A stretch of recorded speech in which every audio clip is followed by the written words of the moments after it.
From JBS Studios in Greater New York, this is the JBS News Update with Teisha Bader.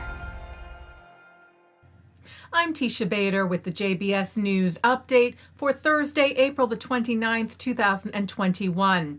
More talks between Israeli and American officials today in Washington. U.S. Secretary of State Antony Blinken met this morning with the head of the Mossad, Israel's intelligence agency, Yossi Cohen.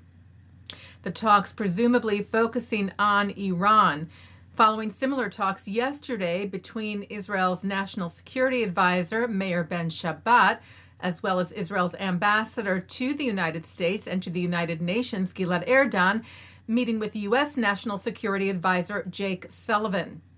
U.S. President Joe Biden touched on the Iran issue in his first address to Congress last night, marking his first 100 days in office, where Biden said on Iran and North Korea, nuclear programs present serious threats to American security and the security of the world.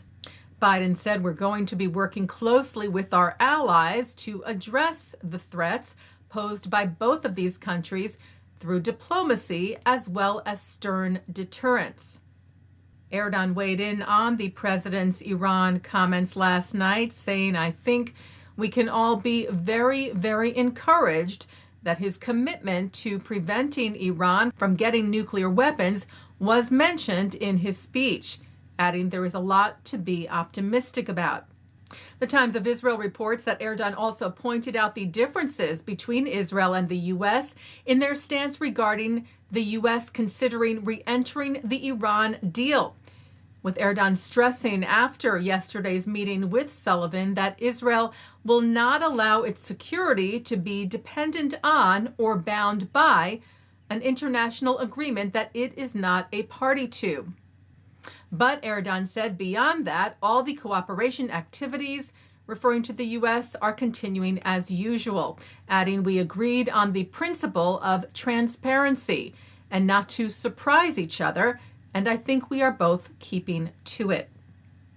B'nai B'rith International also responded to President Biden's remarks about Iran last night, stressing that the deterrence that the president mentioned must include the continuation of firm economic sanctions until Iran abandons its nuclear aspirations, adding, "But we are concerned that this formula may not be enough.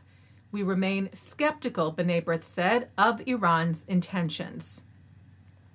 Rubber bullets were fired at a synagogue in Germany this week. The nonprofit organization Stop Anti-Semitism reported that at least one of those bullets went through a window of the synagogue in Bochum, which is northeast of Dusseldorf, late Tuesday night.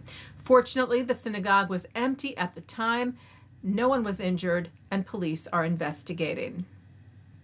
Wisconsin became the 18th U.S. state to require Holocaust education in its schools.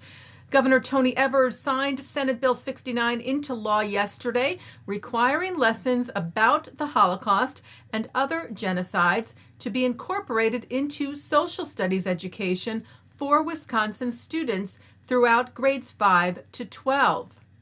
The governor said this bill will affect generations of kids in our state and bring increased awareness and recognition in our schools to the tragedies of the Holocaust, the pervasiveness of anti-Semitism to this day, and hopefully cultivate a generation that is more compassionate, more empathetic, and more inclusive.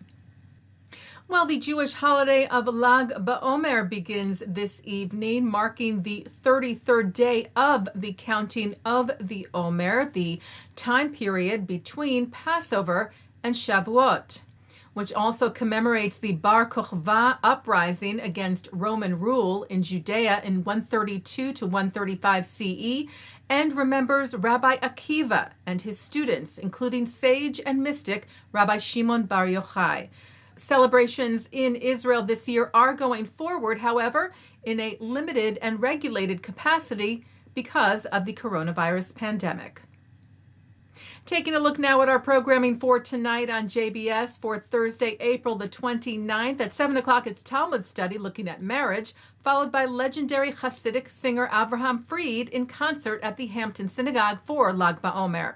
At 9, Mark Golub sits down with Dr. Aaron Ben-Zeev to discuss the psychology of love on L'chaim. At 10, Benny Morris talks about Israel's War of Independence. And coming up next, a conversation with Leah Golden is on the ILTV's Insider. And that's the JBS News Update for Thursday, April the 29th, 2021. I'm Teisha Bader. Stay healthy. Stay well.